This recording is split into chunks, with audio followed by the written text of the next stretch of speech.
साथियों जय हिंद। आज के सेशन में बहुत ही इंपॉर्टेंट टॉपिक पर डिस्कस करने वाले हैं। कई साथियों के द्वारा पुलिस वेरिफिकेशन के संबंध में पूछा गया था और अलग अलग कैंडिडेट के मन में इसको लेकर के अलग अलग डाउट्स हैं। उन सभी को आज के सेशन में शामिल करेंगे।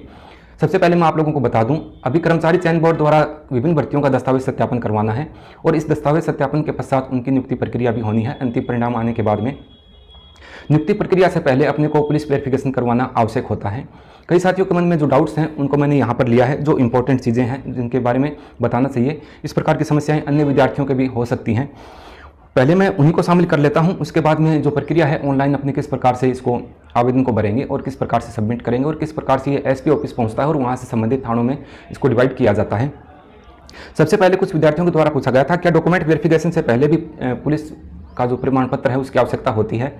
तो देखिए, डॉक्यूमेंट वेरिफिकेशन से पहले अपने को करवाने की आवश्यकता नहीं है।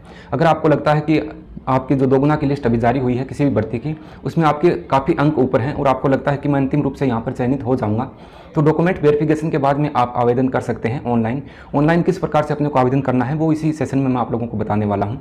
तो पहले अगर आप नहीं बनवाते हो तो इसकी कोई दिक्कत वाली बात नहीं है, क्योंकि ये अंतिम रूप से चयनित होने के बाद में पुलिस वेरिफिकेशन होता है, न कि पहले।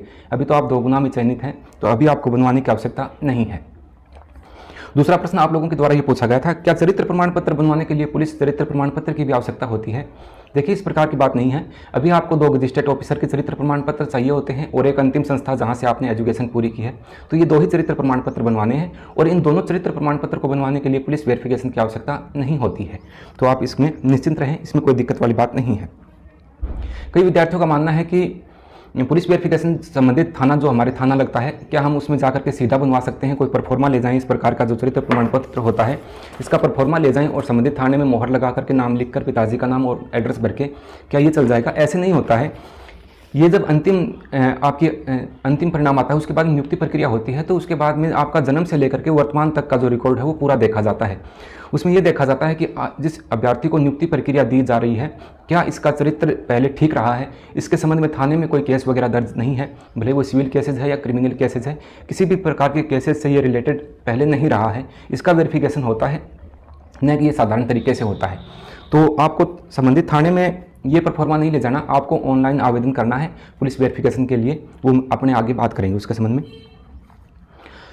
कई विद्यार्थियों का मानना है कि सर हमारे काफ़ी अंक ऊपर हैं, हम अंतिम रूप से चयनित हो जाएंगे, क्या हम अभी से पुलिस वेरिफिकेशन के लिए आवेदन लगा दें?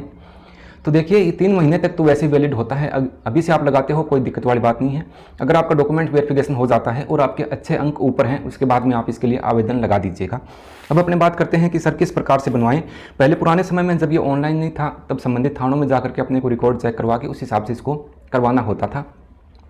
आजकल ऑनलाइन पोर्टल पर इसको डाल दिया गया है। तो अपने जब पुलिस की साइट खोलते हैं, आप ऊपर पुलिस की साइट खोलोगे तो उसमें यूटिलिटी टाइप करोगे तो वहाँ पर आता है और उसमें नीचे पुलिस वेरिफिकेशन लिखा हुआ आएगा। इस प्रकार से आप थोड़ा स्क्रीन पे देख लीजिएगा, police verification, digital police verification.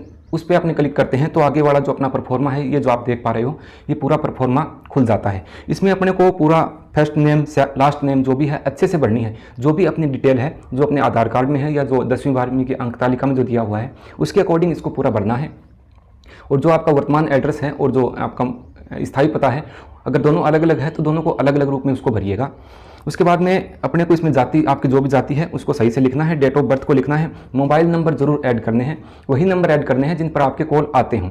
वो नंबर ऐड नहीं करने जो पुराने नंबर आपके हो गए हैं और जिन पर आपका रिचार्ज ही खत्म होता है, क्योंकि ये अप्लाई करने के बाद संबंधित थानों से अपने पास कॉल आता है और अपने को बुलाया भी जाता है। ठीक है। ईमेल एड्रेस, आपकी ईमेल आईडी है जो भी है उसको आप फिल कीजिएगा अच्छे से। कई बार मेल भी इसके संबंध में आ जाता है। उसके बाद में नीचे डिस्ट्रिक्ट आप भरना है अपने को। डिस्ट्रिक्ट भरते ही संबंधित जो पुलिस स्टेशन है आपका, उसका नाम सर्च करोगे तो वो पुलिस स्टेशन का नाम यहाँ पर अपने को फिल करना है। उसके बाद में 2 आईडी प्रूफ भरने हैं जिनमें अपना एड्रेस मेंशन किया हो, वही आईडी लगानी है और उन आईडियों को यहाँ पर अपलोड करने का ऑप्शन आपके सामने आएगा। ये चीज़ें, सारी चीज़ें अगर आप खुद फ़ोन में कर सकते हो तो फ़ोन में भी कर सकते हो, वरना कोई ई मित्र वाला होता है वो इसके लिए अप्लाई कर देते हैं। इसमें इसके पीछे रीज़न भी लिखना है, किस कारण से आप बना रहे हो, उसका कॉलम भी आएगा। तो उसमें आप, मैं यहाँ पर महज गवर्नमेंट जॉब की बात कर रहा हूँ, भले वो जूनियर अकाउंटेंट के हैं, संगणक के हैं या सूचना सहायक के हैं, एएनएम जीएनएम की जो अपनी बहनें हैं वो हैं, तो आपको गवर्नमेंट जॉब का जो विकल्प है वही यहाँ पर चुनना है। क्योंकि देखो, कई प्राइवेट सेक्टर के लिए भी इस चीज़ को बनवाते हैं, अलग अलग प्रकार से ये चीज़ें बनवाई जाती हैं, लेकिन जो गवर्नमेंट चीज़ें होती हैं उनको एक निश्चित टाइम में ये लोग अपने को तैयार करके देते हैं। और उसमें जब ये पूछा जाएगा कब से कब तक बनवा रहे हो, उसमें आपको लिखना है जन्म से लेकर के अभी वर्तमान जो प्रेजेंट टाइम की स्थिति है यहाँ तक का मैं लेना चाहता हूँ।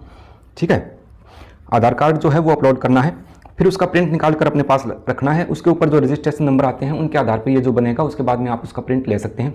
अभी मैंने जो प्रक्रिया बताई ये महज अभी आपने को आवेदन जो लगाते हैं उसकी प्रक्रिया है, आवेदन लगाने की। जैसे आपने आवेदन पूर्ण कर दिया है और सबमिट कर दिया, उसका प्रिंट ले लिया, तो उसके बाद में ये क्या होता है, यहाँ से जाकर के संबंधित जो एसपी होता है, एसपी ऑफिस जाता है और एसपी ऑफिस में अलग से इसका कार्यालय बना होता है वेरिफिकेशन का, उनके पास ये चीज़ें जाती हैं और वो इनको थानों के हिसाब से डिपॉजिट कर देते हैं। जिस भी थाने का आपने नाम भरा है वहाँ पर इसकी सूचना जाएगी और वो आपका रिकॉर्ड देख करके तैयार रखेंगे। उसके बाद में वो आपको या तो कॉल करके बुला लेते हैं और या वो आपके घर पे भी कई बार आ जाते हैं, भाई जॉब वगैरह लगा है तो वहीं पर अपने उसके जा करके मिल लेते हैं।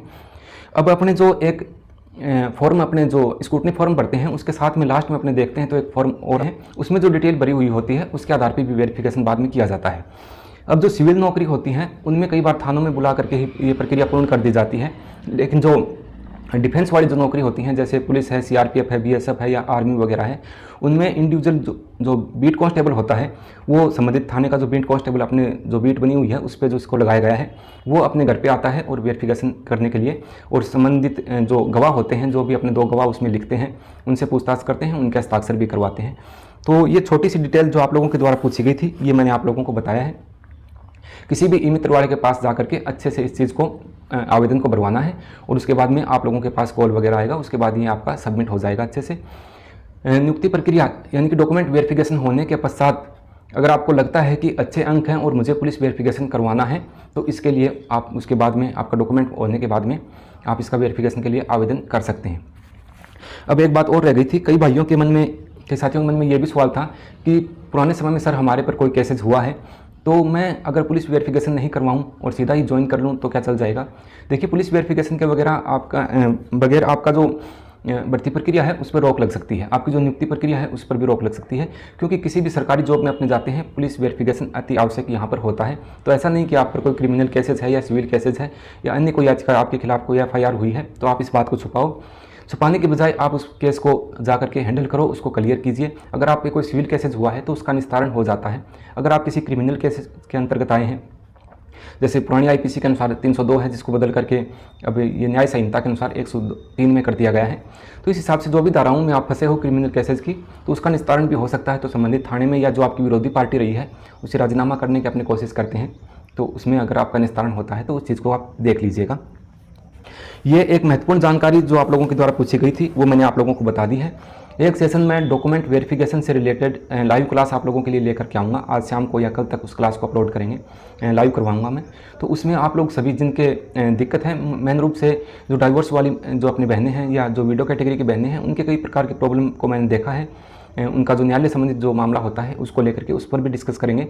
अन्य भी आपके किसी प्रमाण पत्र में या किसी मार्कशीट में, किसी डिग्री में, किसी भी सर्टिफिकेट में किसी भी प्रकार की कोई त्रुटि है, कोई दिक्कत है, तो उसका समाधान भी वो लाइव क्लास रहेगी। तो अपनी लाइव क्लास में आप लोगों के कमेंट देख के उसके अकॉर्डिंग मैं आप लोगों को जितना भी बनता है वो मैं आप लोगों को बताने की कोशिश करूँगा। मिलते हैं किसी नेक्स्ट सेशन में नई जानकारी के साथ, तब तक के लिए नमस्कार।